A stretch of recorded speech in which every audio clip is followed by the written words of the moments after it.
प्रिय दर्शकों, आपका एक बार फिर से स्वागत है शब्द स्कूल के पाठ के अध्ययन में।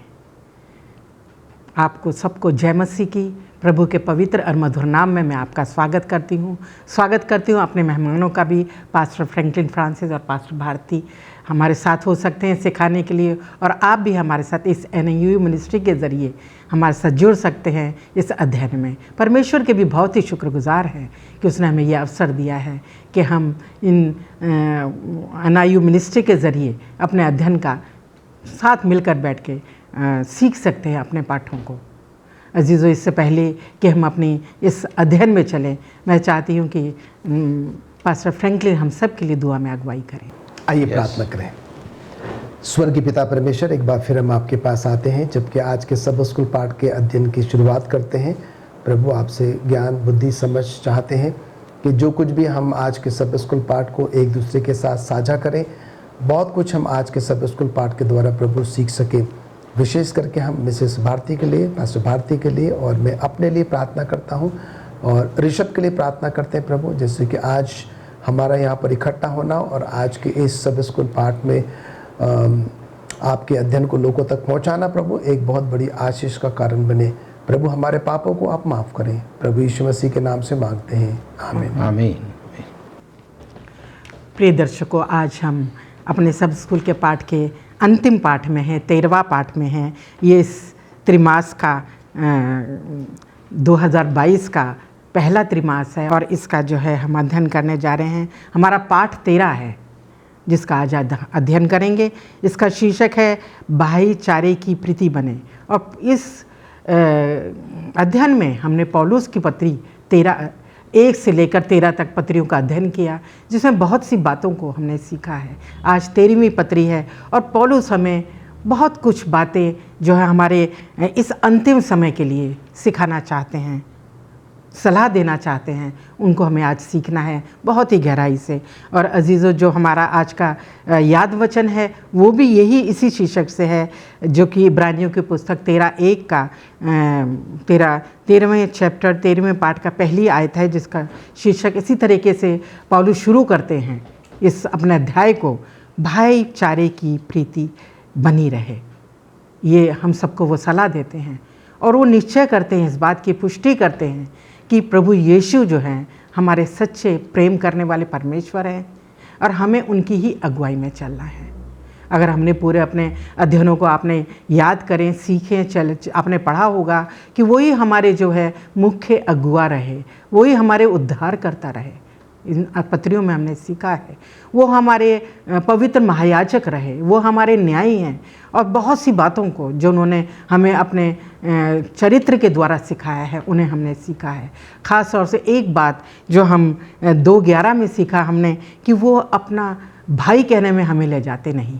प्रभु यीशु हमें अपना भाई, वो हमें अपने एक परिवार का हिस्सा उन्होंने समझा है, बनाया है हमें। वो बहुत ही उनके अनुपम प्रेम को दिखाता है हमारे लिए। उन्होंने किसी अलग से समूह के विषय में नहीं बताया, उन्होंने एक अपने परिवार के विषय में हमें कहा है कि तुम मेरे परिवार के हो, तुम मेरे भाई बहन हो। अजीज़ों, ये बहुत ही उनके प्रेम को दिखाता है। और बहुत सी बातें ऐसी हैं जो उन्होंने हमें सिखाई, पौलुस ने इस पत्री के द्वारा हमें सिखाई, पौलुस प्रभु यीशु के द्वारा। और आज भी हम बहुत कुछ सीखने जा रहे हैं अपनी इस पत्री के द्वारा। और हम ये भी सीखेंगे कि हमें कैसा चाल चलन रखना है अपना भाईचारे की प्रीति में। बहुत सी चीज़ें हैं अजीज़ों जो आज हम सीखने जा रहे हैं और आज हम इन्हीं बातों पर विचार विमर्श करेंगे और इसमें हम आज के अध्ययन में चलते हैं। आइए हम रविवार के अध्ययन में चलते हैं और पास्टर भारती से चाहती हूँ वो हमें इस विषय पर रोशनी डालें। हमारा जो रविवार का शीर्षक है वो है एक दूसरे की परवाह करना। पास्टर भारती, आप हमें बताएं, पौलुस अपनी इस पत्री में एक दूसरे की परवाह करने से हमें क्यों कहता है कि हम एक दूसरे की परवाह करें, और इस शिक्षा के द्वारा वो हमें क्या सिखाना चाहते हैं? अभी जैसे मिसेज भारती ने बताया कि हम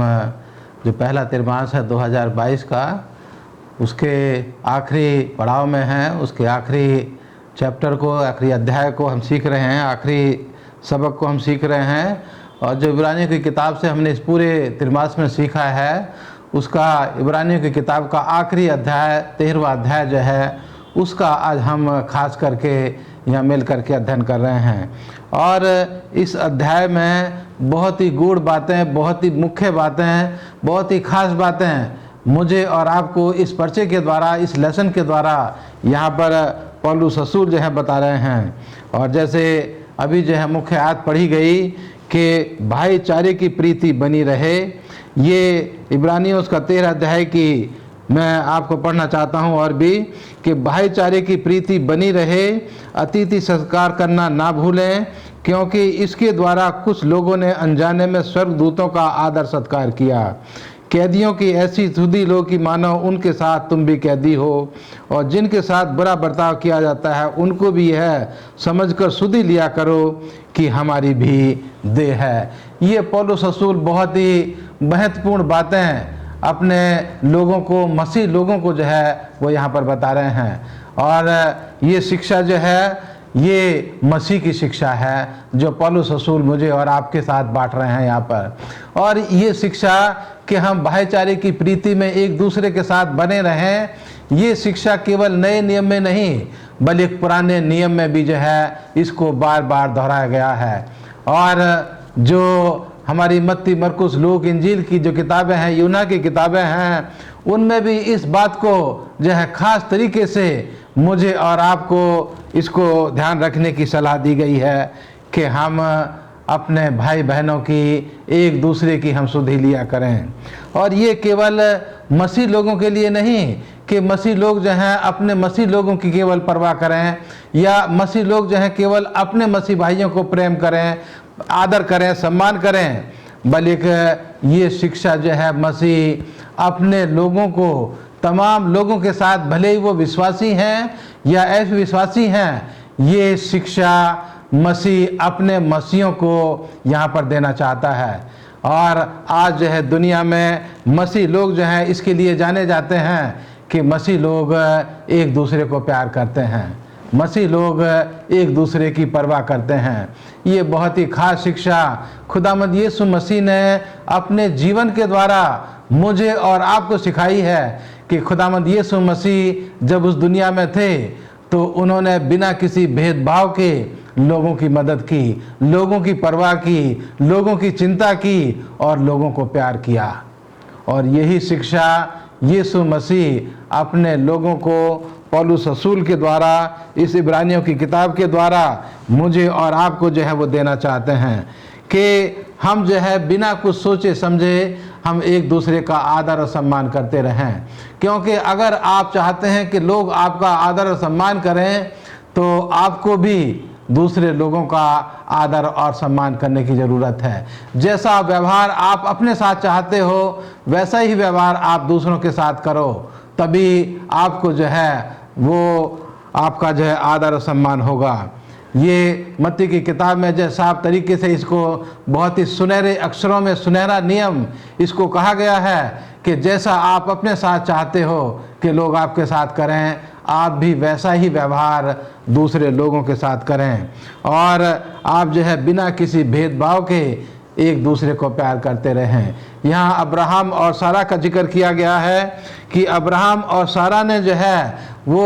अनजाने में स्वर्गदूतों की जो है वो सेवा की। वो नहीं जानते थे कि जिसकी वो सेवा कर रहे हैं, जिसका वो अपने घर में आदर और सम्मान कर रहे हैं, वो परमेश्वर के स्वर्गदूत हैं। और यही शिक्षा परमेश्वर मुझे और आपको देना चाहता है कि हम बिना किसी भेदभाव के लोगों की जो है आदर और सम्मान करते रहें, उसकी उनकी परवाह करते रहें और उनकी मदद करते रहें। हम जो कुछ भी कर सकते हैं उनके लिए हमें करने के लिए जो है हमेशा तैयार रहना है। कि अगर कोई व्यक्ति हमारे घर पर आता है और वो एक गिलास पानी मांगता है तो हमें उसको एक गिलास नहीं बल्कि 2 गिलास पानी जो है उसको देने के लिए हमें हमेशा तैयार जो है वो रहना चाहिए। क्योंकि ऐसा करने से हम परमेश्वर को जो है खुश करते हैं, हम परमेश्वर के रास्ते को जो है चुनते हैं और परमेश्वर की शिक्षा को अपने जीवन में अमली जामा जो है वो हम पहनाते हैं। यहाँ पर जिक्र किया गया है मूसा नबी का कि परमेश्वर ने जो है मूसा नबी को इस अपने महान काम के लिए चुना और मूसा नबी ने जो है इस दुनिया का थोड़े दिन का सुख भोगने से बेहतर जो है उसने अपने लोगों के साथ जो है दुख भोगना, वो उसको अच्छा जो है उसने अच्छा महसूस किया, उसने अच्छा समझा। और इसलिए उसने फ़िरौन बादशाह की गद्दी को, फ़िरौन बादशाह के महल की सुख सुविधा को छोड़ करके उसने इस्राएलियों के साथ दुख भोगना, परेशानी उठाना जो है वो बेहतर समझा, क्योंकि ऐसा करने से परमेश्वर जो है उसको अनंत जीवन का राज्य, अनंत जीवन का जो फल है वो उसके जीवन में जो है वो करने के लिए वो तैयार है। परमेश्वर कहता है कि जो लोग दुखी हैं, जो लोग परेशान हैं, जो लोग बीमार हैं, जो लोग कैद में हैं, जो लोग जो हैं दुख उठा रहे हैं, हमें उनके लिए प्रार्थना करने की ज़रूरत है। हमें उन लोगों के साथ बैठ कर के हमें उनको सांत्वना देने की ज़रूरत है, हमें उनकी हिम्मत अफजाई करने की ज़रूरत है। और खुदावंद यीशु मसीह ऐसा करने के लिए मुझे और आपको ये शिक्षा दे रहे हैं कि हम एक दूसरे की परवाह करें, हम एक दूसरे व्यक्ति की मदद करें जो हम अपने जीवन के द्वारा कर सकते हैं, और मसीह की इस शिक्षा को हम अपने जीवन में अमल करें, उसका व्यवहार करें, और हमारा जीवन ऐसा करने से दूसरे लोगों के लिए आशीष का जीवन बन सके। धन्यवाद देती हूँ पास्टर भारती, कितनी अच्छी शिक्षा ये हमें दी गई है कि हम ऐसा अनुभव करें। पौलुस कहते हैं कि जैसा उन लोगों को हम ऐसा महसूस करें, ऐसा अनुभव करें कि जो विपत्ति हमारे भाई बहन पे है वो हम पर है, ऐसा महसूस करके हमसे प्रेम करें। आइए हम सोमवार के अध्ययन में चलते हैं। पास्टर फ्रैंकलिन से चाहेंगे इस पे बात को हमें सिखाएं, जैसा कि शीर्षक है यौन पाप और पैसे के लिए प्यार, ये शीर्षक है। और पास्टर फ्रैंकलिन से चाहती हूँ बताएं यौन पापों और पैसों के प्यार से अपने आप को बचाने के लिए हम क्या कर सकते हैं। बड़ा ही अच्छा प्रश्न है, और हम सोमवार के पाठ में हैं, और जिसका शीर्षक है अनैतिक यौन संबंध और धन या पैसों का लोभ या लालच। और हम देखते हैं कि हम आज के परिवेश में, इस वर्तमान युग में जो है इस बात को देखते हैं, अनुभव करते हैं, हम सुनते भी हैं, और हमारे चारों तरफ जो है वो पाप जो है वो बहुत ज़्यादा जो है क्या हो गया, बढ़ गया। आज हम अपने समाज में, ना सिर्फ समाज में, हम अपने कलीसिया में जो है नाना प्रकार के ऐसे पापों के विषय में जो है वो पढ़ते हैं, सुनते हैं, देखते हैं। हम और आप क्या करते हैं, अनुभवी जो है वो करते हैं। और अगर हम थोड़ा सा गौर करें तो हम देखते हैं कि यही जो पाप है उसने हमारे समाज को, हमारे कलीसिया को क्या कर दिया है, शर्मसार जो है वो कर दिया है। हम सब जो है इन पापों में इतने ज़्यादा आदी हो चुके हैं, इतने ज़्यादा अभ्यस्त हो चुके हैं कि अब हमें जो है वो पाप नज़र नहीं लगता। अब हम जो है संसारिक चकाचौंध में, संसारिक आकर्षण में जो है इतने ज़्यादा अंधे हो चुके हैं कि अब हमारा समय ज़्यादा से ज़्यादा जो है वो पाप में व्यतीत होता है। और आज हम जो है देखेंगे कि संत पौलुस जो है हम सभी का ध्यान दो ऐसे बड़े पाप, भयंकर पाप की तरफ क्या करना मांगता है, वो आकर्षित करना मांगता है। नंबर 1 अनैतिक यौन संबंध, नंबर 2 धन या पैसों का लालच। और हम यहाँ पर देखते हैं कि संत पौलुस जो है इस बात से बहुत ही ज़्यादा दुखी है कि उसके कलीसिया में ये दो बहुत ही भयंकर पाप पाए जाते हैं। पाप तो बहुत सारे हैं, पर हम यहाँ पर देखते हैं कि संत पौलुस इन दो ऐसे भयंकर पापों पर क्या कर रहा है, वो हमारा ध्यान आकर्षित करने की जो है वो कोशिश कर रहा है। और खत के माध्यम से जो है अपने लोगों को, अपनी कलीसिया को क्या कर रहा है, वो चेतावनी देता है कि तुम क्या करो, इससे जो है वो बाहर जो है वो निकल आओ, नहीं तो क्या होगा, तुम्हारे लिए जो है वो बहुत ही ज़्यादा मुश्किल हो जाएगी। और हम यहाँ पर देखते हैं कि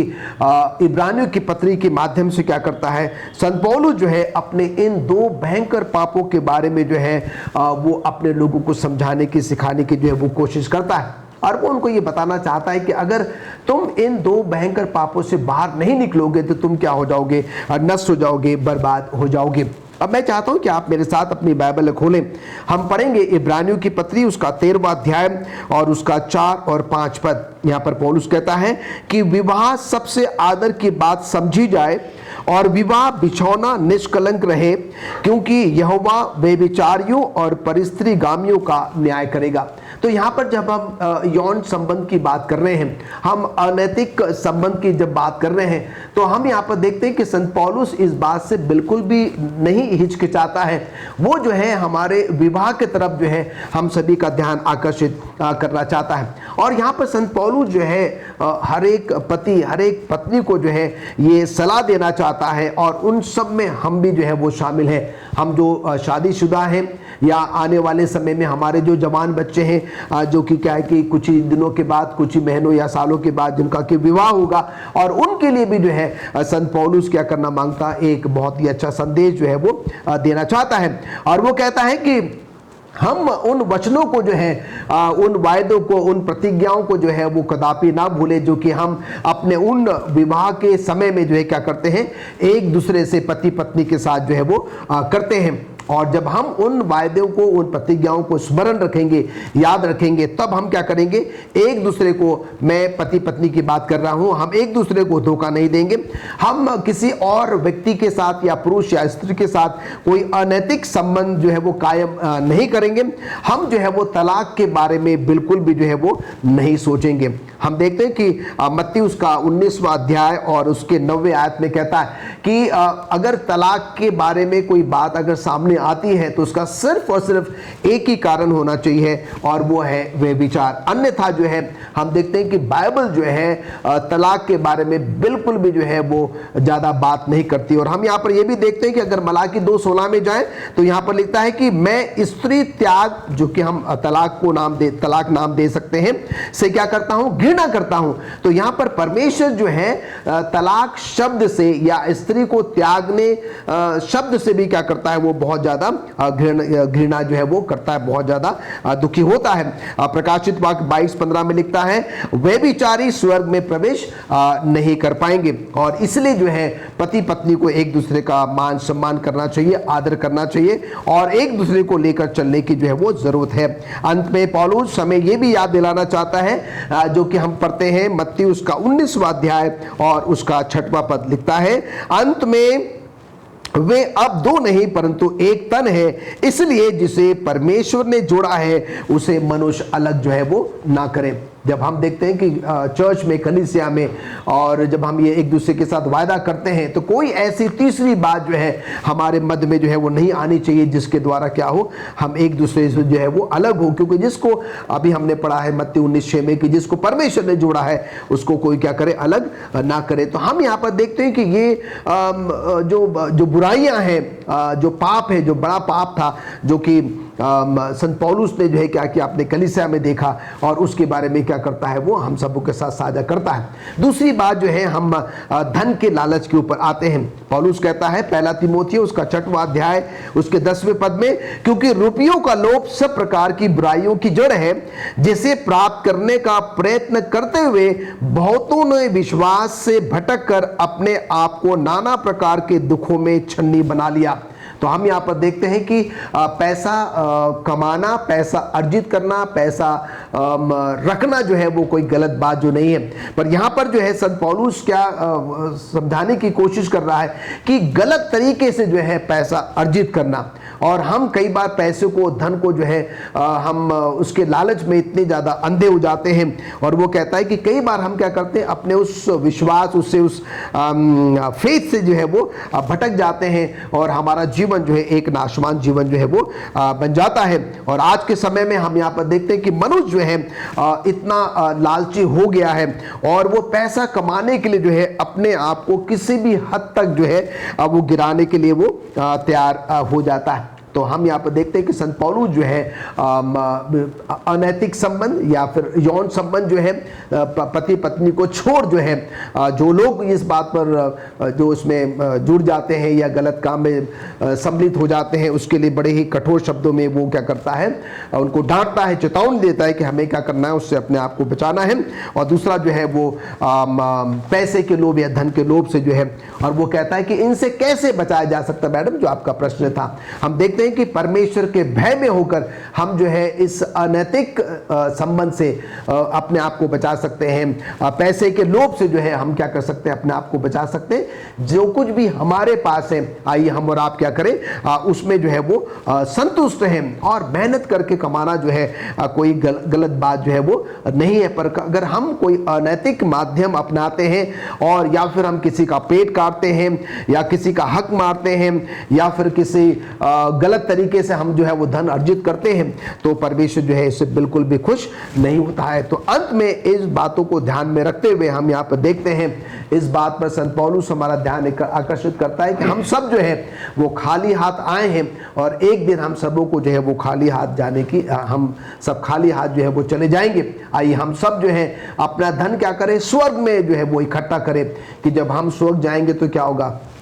परमेश्वर हमसे बहुत खुश होगा और हमारा जीवन जो है बहुत ही क्षणिक भर का है और हम इस दुनिया से कभी भी रुखसत हो सकते हैं। और इसलिए जो है आइए संत पौलुस कहता है कि हम इन दो बड़ी बुराइयां जो कि आज न सिर्फ हमारे समाज में है पर आज हमारे कलीसिया में भी स्थापित है, इससे हमें क्या करना है, अपने आप को बचाना है और इसको अपने कलीसिया से जड़ से निकालने की ज़रूरत भी है। जी, धन्यवाद देती हूँ पास्टर फ्रैंकलिन। आपने बहुत अच्छे से हमको सिखाया है कि जो कुछ भी हमारे पास है वो हमें उसमें ही संतुष्ट रहना है, खुश रहना है। आइए मंगलवार के अध्ययन में चलते हैं, जिसका शीर्षक है अपने अगुओं को याद रखें। पौलुस हमें अपने अगुओं को याद रखने के लिए क्यों आमंत्रित करना चाहता है, क्यों सिखाना चाहता है कि हम अपने अगुओं को याद रखें, ये मैं पास्टर भारती से जानना चाहती हूँ। हमें बताएं इस विषय में अपने विचार। यह अभी हम मंगलवार के पर्चे में हैं और इसका हेडिंग है अपने अगुओं को याद रखें। और इसके लिए इब्रानियों की किताब उसका 13 अध्याय की 7 और 8 आयत में केवल यहाँ पर पढ़ना चाहता हूँ, जो लिखा है, जो तुम्हारे अगुवे थे और जिन्होंने तुम्हें परमेश्वर का वचन सुनाया है, उन्हें स्मरण रखो और ध्यान से उनके चाल चलन का अंत देखकर उनके विश्वास का अनुसरण करो। यीशु मसीह कल और आज और युगान युग एक सा है। ये हमें आयतें जो है यहाँ पर सिखा रही हैं अपने हमारे लीडर्स के बारे में, चर्च के लीडर्स के बारे में, अगुओं के बारे में, और ख़ास करके उन लोगों के बारे में जिन्होंने परमेश्वर का वचन आप तक पहुँचाया है। हम उनका आदर और सम्मान करें, उनके उस महान बलिदान के लिए जो उन्होंने अपने जीवन के द्वारा जो है मेरे और आपके लिए किया, कि वो जो हैं धूल भरे रास्तों पर चल कर के, ऊंचे नीचे रास्तों पर चल कर के वो मेरे और आप तक पहुँचे और उन्होंने परमेश्वर का वचन मुझे और आपको दिया, और उसकी वजह से हम आज मसीह जो है वो हो सकते हैं और मसीह को हमने ग्रहण किया है। तो पौलुस रसूल यहाँ पर कह रहा है कि उनके महान बलिदान को याद करो, हम अपने अगुओं को जो है याद करने का मतलब हम उनका हमेशा आदर और सम्मान करें। और यहाँ पर जो है जो आयत मैंने पढ़ी कि हम जो हैं उनका आदर और सम्मान जो हैं, वो यहाँ पर लिखता है कि ध्यान से उनके चाल चलन का अंत देखकर तब हम उनके विश्वास का अनुसरण करें, उनके विश्वास को जो है हम अपने जीवन में हम उसको माने। तो यहाँ जो है अगुओं के बारे में खास करके बातचीत की जा रही है कि हम अपने अगुओं को याद करते रहें, उनके महान बलिदान को। लेकिन साथ ही साथ हम यहाँ पर ये भी देख रहे हैं कि पुराने समय में भी और नए नियम में भी कुछ अगुवे जो हैं उनका जीवन ठीक नहीं रहा, उनके जीवन की जो उदाहरण है वो ठीक नहीं रहा। और इसलिए यहाँ पर पौलुस रसूल मुझे और आपको कह रहा है कि हम ध्यान से उनके जीवन को देखें, ध्यान से उनके जीवन के चाल चलन को देखें, उनके व्यवहार को देखें, उनके चलने फिरने को हम देखें। तो यहाँ पर जो है खास करके बताया गया है कि हम अपने अगुओं के नैतिक जीवन को और आत्मिक जीवन को और सांसारिक जीवन को जो है वो भी उनका जीवन हमारी आंखों के सामने है। और इसलिए पौलुस रसूल जो है यहाँ पर कह रहा है कि अगर कुछ अगुवे जो हैं आपको जो है वो नैतिक शिक्षा दे रहे हैं, लेकिन वो नैतिक शिक्षा उनके जीवन में नहीं है, तो हमें उनके जीवन का अनुसरण नहीं करना है। अगर वो जो है मुझे और आपको आत्मिक शिक्षा दे रहे हैं, लेकिन उस आत्मिक शिक्षा के अनुसार वो अपना जीवन नहीं जीते हैं, तो उनकी आत्मिक शिक्षा का मेरे और आपके जीवन के ऊपर जो है वो कितना असर होगा, ये समय जो है वो समय के ऊपर निर्भर करता है। इसलिए हम अपने अगुओं के सांसारिक जीवन को भी देखें कि वो समाज में कैसा जीवन व्यतीत करते हैं और वो कैसी शिक्षा देते हैं, क्योंकि पौलुस रसूल अपनी इस किताब के द्वारा मुझे और आपको इस नए नियम के द्वारा भी और पुराने नियम के द्वारा भी ये बताता है, यशायाह की किताब उसके 8 अध्याय की 20 आयत में, कि अगर अगुओं का जीवन, अगर जो शिक्षक हैं, अगर उनका जीवन वचन के अनुसार नहीं, तो यहाँ लिखा है कि हम उनके वचन को जो है, उनके वचन के ऊपर ध्यान ना लगाएं, क्योंकि जब तक हमारा जीवन वचन के अनुसार नहीं और हम वचन के अनुसार जो शिक्षा नहीं दे रहे हैं, तो हाँ वो शिक्षा जो है वो झूठी शिक्षा है। इसलिए हमें ऐसे झूठे शिक्षकों से, झूठे अगुओं से हमें दूर रहना है। जिन अगुओं के जीवन में जो है परमेश्वर का वचन कोई मायने नहीं रखता, जिनके जीवन में जो है वो विश्वासी आदमी का जीवन जो है कोई मायने नहीं रखता, तो हमें ऐसे अगुओं से दूर रहना है। उनके जीवन की नकल हमें नहीं करनी है। और जब जो सबसे खास चीज़ है वो है यीशु मसीह का जीवन, कि अगुओं के साथ साथ जो है हम यीशु मसीह के जीवन से हम अपने अगुओं के जीवन को हम तुलना कर सकते हैं। और अगर उनमें कहीं खोट है तो हमारा ध्यान खुदावंद यीशु मसीह के जीवन की तरफ पूरी तौर से हमारा ध्यान जो है मसीह के जीवन की तरफ हो और हम जो है मसीह के जीवन की नकल करें। जैसा कि पौलुस रसूल भी कह रहा है कि हमारा जीवन जो है वो यीशु मसीह मेरे और आपके लिए उदाहरण है, और हम उसी के उदाहरण के साथ जो हैं अपने जीवन को हम जो है इस दुनिया में हम व्यतीत करें। एक और मैं खास बताना चाहता हूं अपने अगुओं को कि ये खुशी की बात है कि अगर हमारे अगुओं का जीवन परमेश्वर के वचन के अनुसार है और वो अपने लोगों को सच्ची शिक्षा दे रहे हैं, तो उनको खुशी होगी अगुओं को कि जब लोग जो हैं उनकी शिक्षा को मान रहे हैं और उसके अनुसार वो जीवन व्यतीत कर रहे हैं, तो अगुओं को खुशी होगी कि परमेश्वर की शिक्षा जो है उनके जीवन में जो है वो रंग ला रही है। और साथ ही साथ जो मेंबर हैं, जो विश्वासी हैं, उनको भी जो खुशी होगी कि हमारे अगुवे जो हैं वो यीशु मसीह के जीवन की नकल, उसके यीशु मसीह के जीवन का उदाहरण जो है वो हमारे अगुओं के जीवन के रूप में हमारे सामने है। तो मेंबर भी खुश होंगे और हमारे अगुवे भी खुश होंगे अगर हम सच्ची शिक्षा को अपने लोगों को सिखा रहे हैं और लोग उसको अपने जीवन में मान रहे हैं। तो इस तरह से अगुओं का जीवन भी और चर्च के विश्वासी लोगों का जीवन भी वो आशीषों से भरपूर होगा, और चर्च की जो हमारा कलीसिया है वो भी जो है वो ऐसे लोगों से जो है भरपूर होगी, और कलीसिया भी जो है वो तरक्की के रास्ते पर आगे बढ़ेगी। इसलिए हम अपने अगुओं का आदर करें, लेकिन साथ ही साथ उनके जीवन को भी हम ध्यान से देखते रहें। ऐसा ना हो कि उनके जीवन के द्वारा हमें ठोकर लगे। हम उनके जीवन के साथ साथ मसीह के जीवन को अपनी आंखों के सामने रखें और उसके अनुसार ही अपने जीवन को इस दुनिया में हम व्यतीत करें। धन्यवाद देती हूँ पास्टर भारती आपका, इतने अच्छे विचार जो आपने हम सबके साथ साझा किए हैं। अब मैं पास्टर फ्रैंकलिन से जानना चाहूँगी, हमारे ये जो आज का बुधवार का विषय है उसका अध्ययन हम करेंगे, जिसका शीर्षक है विचित्र शिक्षाओं से सावधान रहें। पास्टर फ्रैंकलिन आप हमको समझाएं, बताएं भोजन को लेकर पौलुस अपने पाठकों को क्यों डांटता है और वो क्या चेतावनी या वो हमें क्या सिखाना चाहते हैं, इस विषय पर आप रोशनी डालिए। हम बुधवार के पाठ में हैं, और जैसे कि मैडम आपने प्रश्न किया है कि संत पौलुस जो है भोजन के बारे में जो है उनको क्यों डांटता है और उनको क्या चेतावनी जो है वो देता है। हम कुछ ही क्षणों के बाद जो है आपके प्रश्नों का जो है वो जवाब देंगे। और अभी हमने जो है वो पास्टर भारती को सुना है, और हम यहाँ पर देख रहे हैं कि वे जो अगुवे हैं, वे जो लीडर्स हैं, जो परमेश्वर के सुसमाचार का प्रचार करते हैं, अपनी कलीसिया की अगुवाई करते हैं, उनकी देखभाल करते हैं, उनको कैसा होना चाहिए। और आज के इस परिवेश में आप अगर अपने टीवी को खोलते हैं तो कोई ऐसा दिन नहीं जाता है कि ना जाने कितने प्रकार के जो है जो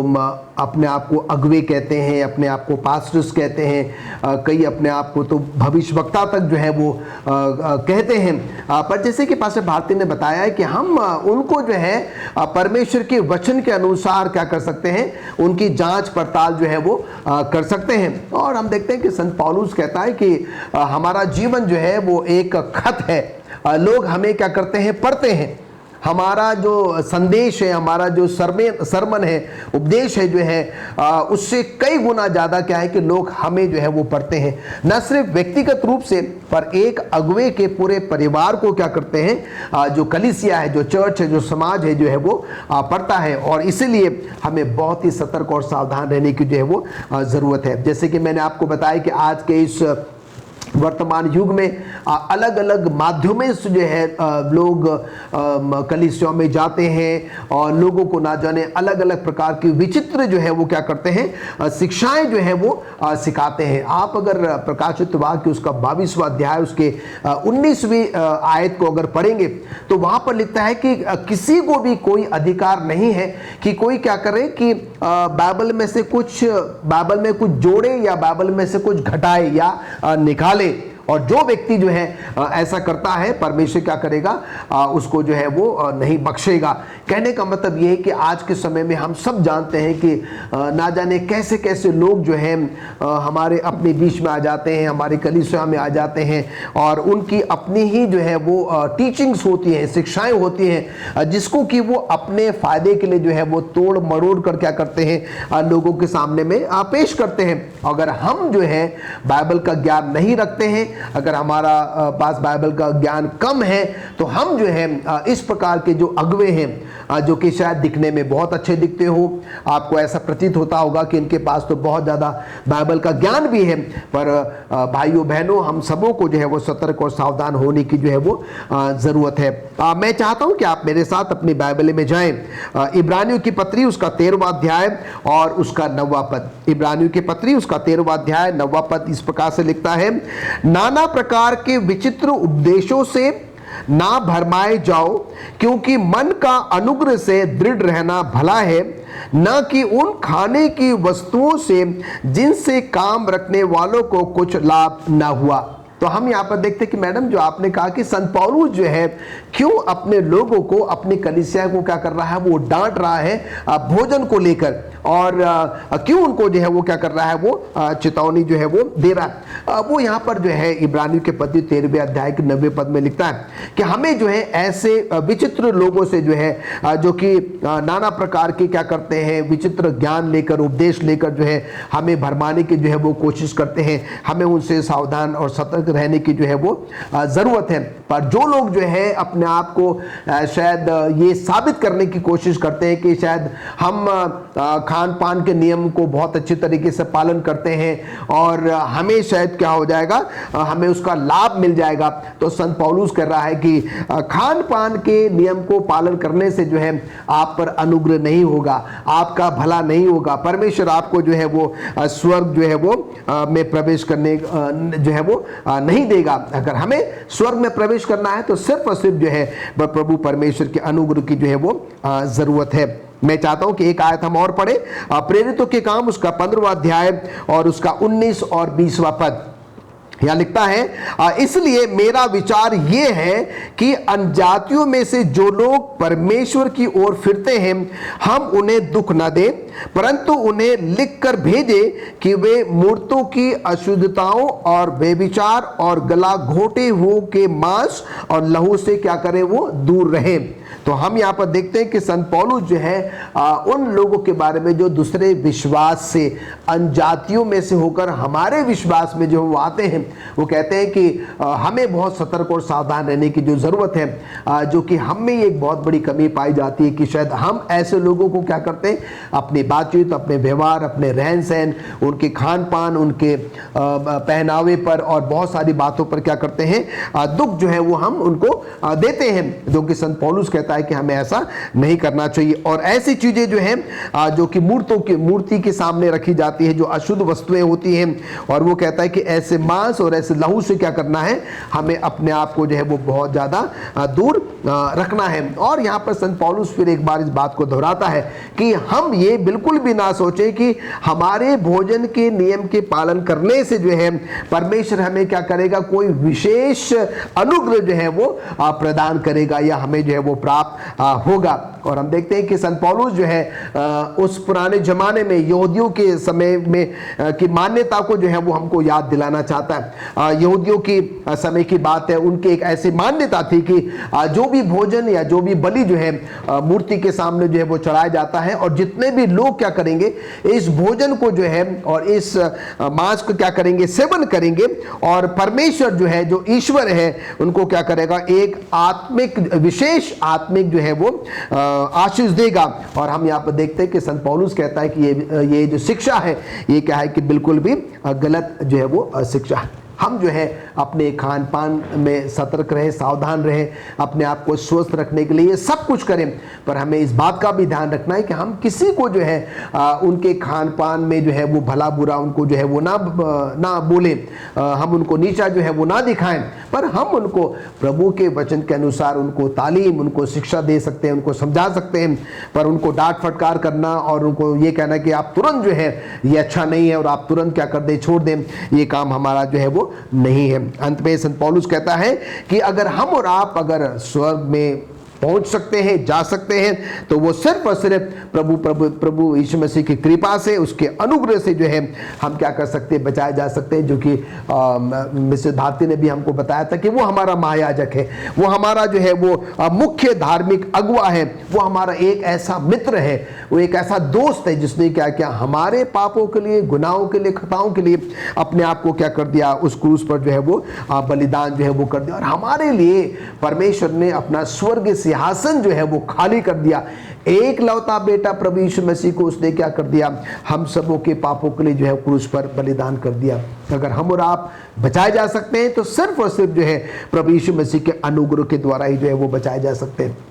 प्रभु यीशु मसीह जो है हमारे लिए जीवन की रोटी है, हमारे लिए जीवन का जो है वो जल है। और इसीलिए संत पौलुस कहता है कि हम अपना संपूर्ण विश्वास और भरोसा जो है सिर्फ और सिर्फ क्या करें, प्रभु परमेश्वर पर ही रखें, और तभी हम क्या कर सकते हैं, अपने आप को सुरक्षित जो है वो महसूस कर सकते हैं। प्रभु यीशु मसीह हमारे लिए जो है एक सुरक्षित लंगर की जो है मार्फत है, मानंद है, जहाँ पर कि हम अपने आप को सुरक्षित जो है वो पा सकते हैं। हम गलत और विचित्र शिक्षाओं की ओर ना जाएं, हमें बहुत सतर्क और सावधान रहने के लिए आज संत पौलुस हमें जो है ये चेतावनी भी देता है, सिखाता भी है, बताता है कि हम क्या करें, ज़्यादा से ज़्यादा समय बाइबल अध्ययन में लगाएं, बाइबल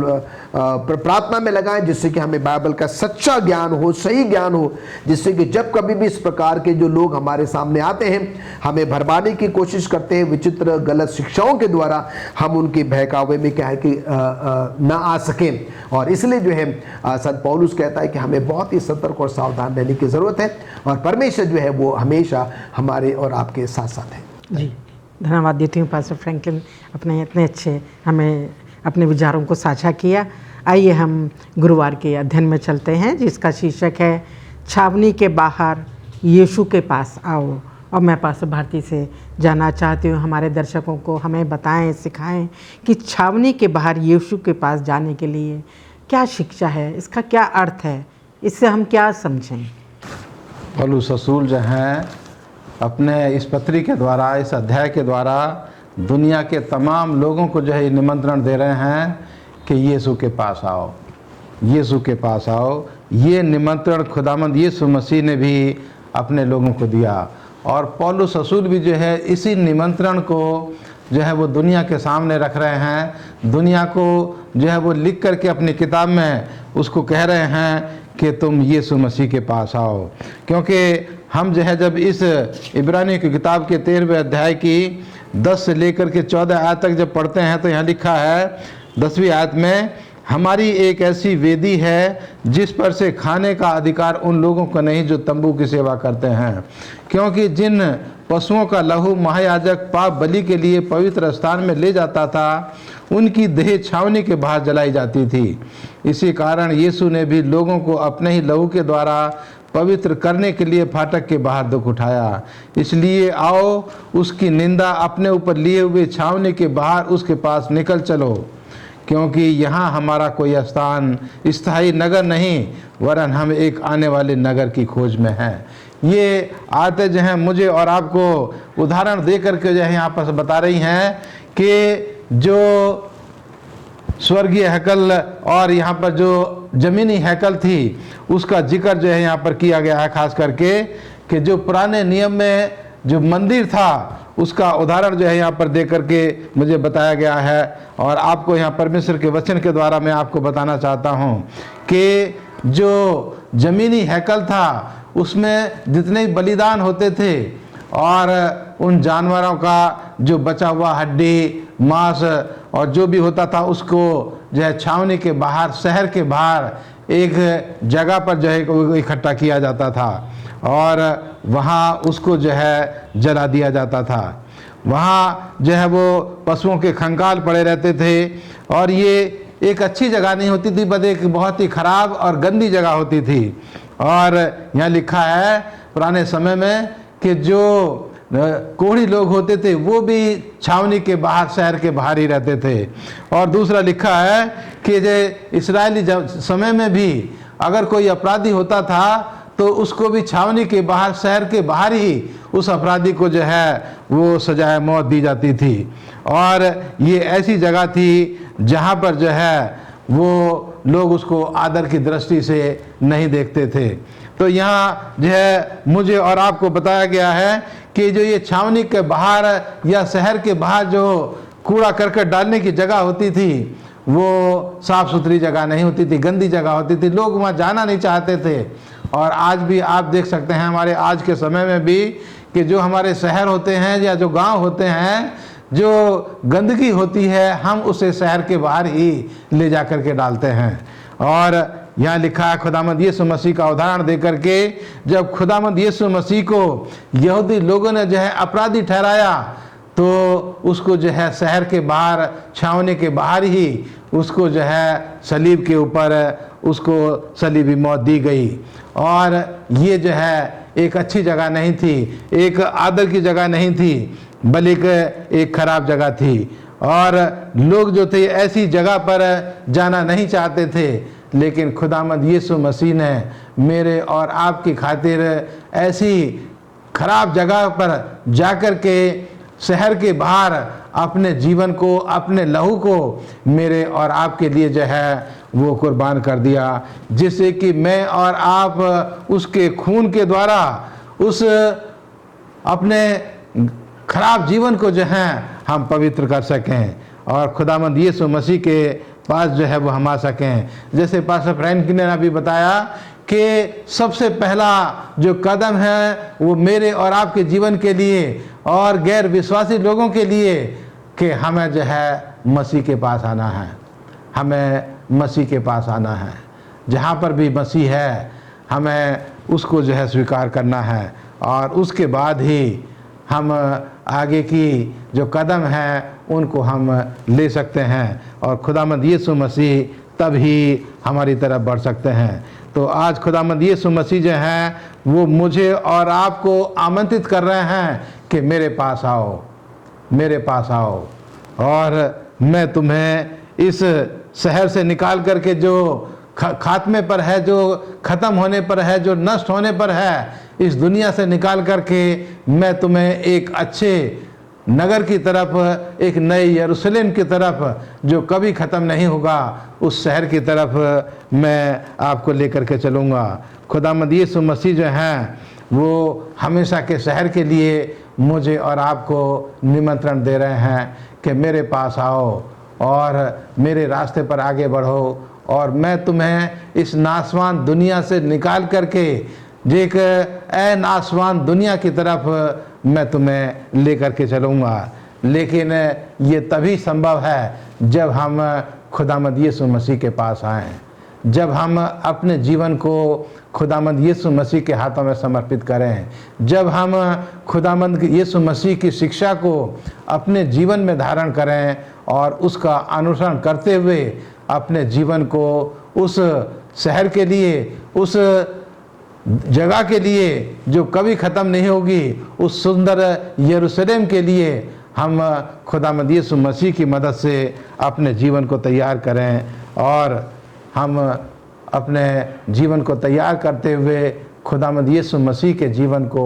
हमेशा अपनी आँखों के सामने रखें। उससे हमारा ध्यान जो है वो इधर या उधर ना होने पाए, क्योंकि अगर ऐसा होता है तो हम भटक जाते हैं, हम गिर जाते हैं और हमारे रास्ते जो हैं वो अलग हो जाते हैं। लेकिन अगर हम खुदामद यीशु मसीह को ताकते रहेंगे तो हम उस स्वर्गीय रास्ते पर बढ़ते चले जाएंगे और खुदामद यीशु मसीह के साथ हमेशा हमेशा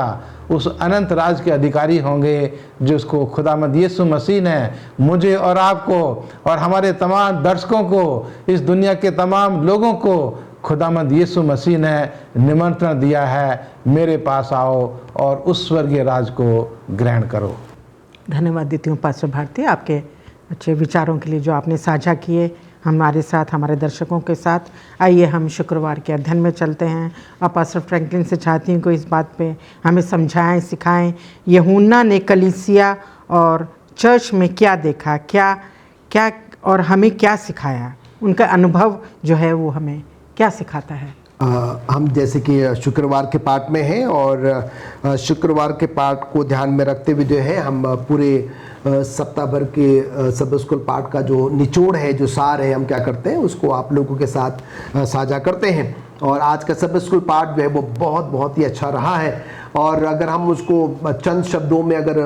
बयान करें तो हम यहाँ पर देखते हैं कि परमेश्वर ने हम सबों को चुना है। हमारा जीवन जो है वो कैसा पाक और पवित्र होना चाहिए, हमें दूसरों के बीच में, एक दूसरे के बीच में कैसे वो परस्पर प्रेम जो है वो कायम रखना चाहिए। और कैसे जो है जब हम इन सब बातों पर मनन करते हैं, ध्यान करते हैं, इनका पालन करते हैं, और तभी क्या है कि परमेश्वर हमें और आपको जो है उस स्वर्ग के लिए जो है वो आमंत्रित जब करता है, हम सब क्या कर सकते हैं, उसके स्वर्ग में प्रवेश कर सकते हैं। और हम यहाँ पर देखते हैं कि यूहन्ना ने जो है वो कुछ बातों को क्या कलीसिया में जो है वो उसमें अभाव महसूस किया। और हम यहाँ पर देखते हैं कि वो जो परस्पर प्रेम था यूहन्ना को उसमें कमी दिखाई दी। और उसके साथ ही साथ हम यहाँ पर देखते हैं कि वो जो भाईचारा था जिसके बारे में आज हमने सीखा है, यूहन्ना ने क्या किया, उसको भी जो है उसमें भी जो है वो कमी अनुभव जो है वो करी है। हम देखते हैं कि यूहन्ना जो है उन दिनों की बात याद करता है जबकि परमेश्वर ने जो है अपनी पवित्र आत्मा को जो है कलीसिया पर क्या किया, नाजिर किया, उंडेला। और हम यहाँ पर देखते हैं कि तब जो है वो चेलों के बीच में वो जो परस्पर प्रेम है, वो भाईचारा है, जो एक दूसरे के प्रति प्रेम, एक दूसरे के प्रति कोमलता का व्यवहार, एक दूसरे के प्रति दयालुता का व्यवहार, और किस प्रकार से जो है उन्होंने हर एक बात में प्रभु परमेश्वर को क्या किया, पहला जो है वो स्थान दिया। और हम यहाँ पर देखते हैं कि उस दौरान जो है जो यीशु मसीह के जो चेले थे वो उस सच्चाई को स्वीकार करने के लिए, सच्चाई के लिए अपने आप को बलिदान करने तक के लिए क्या थे, वो तैयार थे, क्योंकि उन्होंने जो है प्रतिदिन प्रभु परमेश्वर के प्रेम को जो है वो अनुभव जो है वो किया था। अब हम यहाँ पर देखते हैं कि यूहन्ना जो है उन्हीं बातों के अभाव को जो है महसूस कर रहा है, उसकी कमी को जो है वो महसूस कर रहा है। और वो कहता है कि धीरे धीरे जो है वो समय बदलता चला गया, परिस्थितियां जो है वो बदलते चली गई, और एक दूसरे के बीच में जो परस्पर प्रेम था वो भी जो है वो कम होता चला गया। एक दूसरे में क्या हो गया, वो कमियां जो है वो देखी जाने लगी, एक दूसरे की जो है गलतियां जो है वो निकालने लगे, लोग एक दूसरे को नीचा दिखाने लगे, एक दूसरे के प्रति गंदी बात, गंदी सोच जो है वो रखने लगे। और हम यहाँ पर देखते हैं कि यहाँ तक जो है वो समय आ गया कि उन्होंने क्या किया, प्रभु परमेश्वर को जो है उद्धारकर्ता के तौर पर क्या हो गए, वो भूल गए। वो अपने आप पर विश्वास और भरोसा जो है वो करने लगे और अपने ही नियम कायदे कानून पर जो है उन्होंने क्या किया, अपने नियम बना लिए और उसको बड़े ही कठोरता से क्या करने लगे, वो लोग जो है वो पालन करने लगे और उनका संपूर्ण विश्वास और भरोसा जो है वो अपने आप पर जो है वो होने लगा। और हम देखते हैं कि धीरे धीरे करते करते जो मसीह लोग हैं, जो चेले हैं, शायद वो कुछ ऐसे भी काम करने में जो है वो मस्त हो गए और उनको ये पता तक नहीं चला कि कब और कैसे जो है उनका जीवन जो है क्या हो गया, एक अंधकार में जीवन जो है वो हो गया। और हम देखते हैं कि ये चंद चीजें जो है जब यूहन्ना ने क्या किया, अनुभव किया, और तब हम यहाँ पर देखते हैं कि यूहन्ना क्या करता है कि खत के माध्यम से जो है वो इन लोगों को क्या करता है, वो बताता है और उनसे कहता है कि तुम्हें क्या करना है कि दिन प्रतिदिन जो है वो जो प्रेम की जो कमी है उसको तुम्हें क्या करना है, वापस जो है वो लेकर आना है और मसीह के प्रेम में जो है वो बने रहने की जो है वो ज़रूरत है। और तब यूहन्ना ने पत्र के द्वारा जो है उनसे ये आग्रह किया और उनसे कहा कि तुम आपस में क्या करो, प्रेम बनाए रखो, क्योंकि परमेश्वर स्वयं प्रेम है। परमेश्वर का वचन कहता है कि जो प्रेम करता है और वो परमेश्वर से क्या है, वो जन्मा है, क्योंकि जो है परमेश्वर प्रेम है। और अंत में जो है मैं एक एलन जी वाइट का जो कोटेशन है मैं आपके सामने जो है वो पढ़ना चाहता हूँ। यहाँ लिखता है, यूहन्ना लिखता है अपने शब्दों में, और यही बात जो है मिसेस एलन जी वाइट जो है the acts of apostles page number 547 548 में जो है उसी बात को क्या करती है, दोहराती है। यूहन्ना जो है, पहला यूहन्ना उसका 4 अध्याय 7 से लेकर 9 आयत में कहता है, हे प्रियो, यूहन्ना ने लिखा, हम आपस में प्रेम रखें, क्योंकि प्रेम परमेश्वर से है। जो कोई प्रेम करता है वो परमेश्वर से जन्मा है और परमेश्वर को जानता है। जो प्रेम नहीं रखता वो परमेश्वर को नहीं जानता, क्योंकि परमेश्वर प्रेम है। जो प्रेम परमेश्वर हमसे रखता है वो इस बात से प्रकट हुआ कि परमेश्वर ने अपने एकलौते पुत्र को जगत में भेजा कि हम उसके द्वारा जीवन पाएं। तो हम यहाँ पर देखते हैं यही बात जो है अब मिसेस एलन जी वाइट क्या करती है, जो है वो दोहराती है। और इन सब बातों का जो निचोड़ है, मिसेस एलन जी वाइट जो कि हमारी नबिया हैं, वो ये कहती है कि हमें क्या करना है, अपने एक दूसरे के बीच में वो परस्पर प्रेम जो है वो कायम रखना है, बनाए रखना है। और ये प्रेम हमने कहाँ से सीखा है, प्रभु परमेश्वर से सीखा है, प्रभु यीशु मसीह से जो है वो सीखा है। और जब हम इसी प्रेम को एक दूसरे के मध्य में बनाए रखेंगे तब क्या होगा कि सचमुच में जब लोग हमको देखेंगे वो जानेंगे कि हम परमेश्वर के लोग हैं और हम परमेश्वर की और भी नज़दीकी में जो है वो बढ़ते चले जाएंगे। और हमारे इस प्रकार के जीवन से बहुत सारे लोग जो है वो प्रभु परमेश्वर के पास जो है वो आ सकेंगे। मैं धन्यवाद देती हूँ पास्टर फ्रैंकलिन आपका इतने अच्छे विचारों के लिए जो आपने हम सब के साथ, हमारे दर्शकों के साथ साझा किए। अजीज़ों, जैसा कि आप जानते हैं कि हमने इस पत्री में जो पौलुस की इब्रानियों की पुस्तक के अंतिम दिनों के लिए ये संदेश जो कि बहुत महत्वपूर्ण है, जिसमें हमारा सिर्फ प्रभु यीशु ही हमारे जो हैं, जिसको हम अपना ध्यान उन पर केंद्रित करें, सिर्फ उन पर ही अपने नज़रें टिकाए रखें, क्योंकि वही हमारे सच्चे धार्मिक अगुए हैं। वही हमारे जो है एक लंगर हैं, एक मजबूत लंगर जिस पर हम दृढ़ रीति से विश्वास रखें, उन पर भरोसा रखें, जो उनकी शिक्षाएं हैं और उनका अनुसरण करें। जो चरित्र इस दुनिया में रहते हुए उन्होंने दिखाया वो हमारे सच्चे अगुए हैं। उसी का मार्गदर्शन को हम अपने जीवन में बनाए रखें। और वो प्रेम जो उन्होंने दिखाया, वो प्रेम इस बात का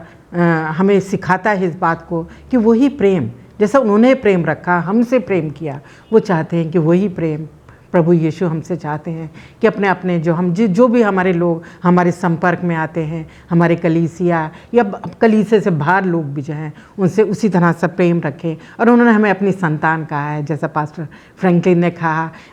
यूहन्ना पहले यूहन्ना में लिखा कि तुम मेरी संतान हो और हो भी तुम मेरी संतान हो। तो कितनी बड़ी बात है कि हम परमेश्वर के संतान हैं, उसने हम अपने संतान होने का हक दिया है। और प्रभु यीशु ने जो हमें हमारा उद्धार करता है, उसके अनुग्रह और उसके प्रेम और उसकी दया से ही अजीज़ों हम बचाए जा सकते हैं। इसलिए इन बातों पे हमें अपने ध्यान को बनाए रखना है, उस पर ही विश्वास रखना है, अपना दृढ़ भरोसा उन पर रखना है, उनकी शिक्षाओं पर रखना है। और बाइबल को पढ़ते हुए, प्रार्थनाओं में रखते हुए इन सब चीज़ों को, पवित्र आत्मा की अगुवाई जैसा कि उनको मिली तो उन्होंने वही प्रेम किया उनके चेलों ने। और ऐसे ही हम चाहते हैं कि मांगे पवित्र आत्मा की अगुवाई, ताकि हमारा भाईचारा वैसा ही हो जैसा प्रभु ने, यीशु ने हम सब के लिए रखा। जो निंदा, जो अनादर उन्होंने सहा अजीज़ों, उसे हमें हमेशा याद रखिए। वो अनादर हमारा होना चाहिए था, वो निंदा हमारी होनी चाहिए थी। जो सब कुछ भी उन्होंने जो कुछ भी सहा वो हमें होना चाहिए था, हमें हासिल होना चाहिए था, पर प्रभु यीशु ने हमारे लिए किया। यही जो है उनके लिए कीमती प्यार, उनके प्रेम को दिखाता है, जो उन्होंने अपना कीमती लहू हमारे लिए बहाया। अजीज़ों, आज हम अपने इस बातों को ध्यान में रखते हुए और प्रभु यीशु को अपने जीवन में रखते हुए उनसे उनकी आशीषें लेते हुए और उनसे अगुवाई लेते हुए अपने जीवन को बसर करें और दूसरों को भी सिखाएं, जो हमारे अजीज़ हैं, जिनसे हम हमारी कलीसिया में जो लोग हैं, जो कमज़ोर हैं, दुर्बल हैं, उन्हें भी हम इन बातों को साझा करते रहें। और मैं शुक्रगुज़ार हूँ पास्टर फ्रांसिस आपके लिए अच्छे संदेश, और पास्टर भारती आपका भी शुक्रगुज़ार करती हूँ कि आपने अपने विचारों को हमारे साथ साझा किया। आइए आज के इस अध्ययन को हम ख़त्म, अब इसी त्रमास भी हमारा ख़त्म होता है ये वाला, इसको हम ख़त्म करते हैं। और पास्टर भारती से चाहते हैं कि हम सब के लिए, हमारे दर्शकों के लिए और हमारी सब के लिए अगुवाई करें दुआओं में, ताकि हम उनकी शिक्षाओं पर चलने वाले हो सकें। आइए प्रार्थना करें। परमपिता परमेश्वर, हमारे मालिक, इस दुनिया के सृष्टिकर्ता, हम तेरे पास अपने सरों को झुकाकर, अपने हाथों को जोड़कर तेरे पास आते हैं और तेरा धन्यवाद देते हैं परमेश्वर के इस साल के 2022 के पूरे तिरमास में, पहले तिरमास में परमेश्वर तूने हम तमाम की अगुवाई की, और परमेश्वर इब्रानी की किताब के द्वारा तूने हमें अपनी शिक्षा दी कि हम इसे जाने, पहचाने और इसे अपने जीवन में इस्तेमाल कर सकें। परमेश्वर, हम इसे जान करके अपने जीवन में अमली जामा पहना सकें, एक दूसरे को प्यार कर सकें, एक दूसरे विश्वासी को प्यार कर सकें, अजनबियों को प्यार कर सकें। और परमेश्वर तेरी इस शिक्षा के द्वारा हम मसीह लोग इस पूरी दुनिया में जाने और पहचाने जाएं। खुदामंद, तुझसे दुआ करते हैं कि तू हम में से हर एक के साथ हो, हमारे दर्शकों के साथ हो परमेश्वर, हमारे श्रोताओं के साथ हो, जो इस ऑनलाइन मिनिस्ट्री के द्वारा परमेश्वर तेरे संदेश को सुनते हैं। तेरी पवित्र आत्मा उनके दिलों में काम करे खुदामंद, कि वो तेरे वचन को ग्रहण कर सकें और तुझे अपना मुक्तिदाता स्वीकार कर सकें। परमेश्वर, तुझसे दुआ करते हैं तो हमारे तमाम दर्शकों के साथ हो, उनके परिवारों पर तेरी आशीष हो, बाल बच्चों के साथ हो, उनकी खेती बाड़ी पर, उनकी कमाई पर परमेश्वर तेरी बरकत चाहते हैं। परमेश्वर, तू हम में से हर एक की अगुवाई कर और अपनी महिमा के लिए इस्तेमाल कर। और परमेश्वर, हमारा जीवन एक दूसरे के लिए आशीष का जीवन बन सके। हम अपने आप को तेरे हाथों में देते हैं, अपने तमाम श्रोताओं को तेरे हाथों में देते हैं। तू हमारी अगुवाई कर और हमारी प्रार्थना को सुन और कबूल कर। तमाम आशीष अपने मुक्तिदाता यीशु मसीह के मीठे और मुबारक नाम में होकर के मांगते हैं। आमीन। आमीन।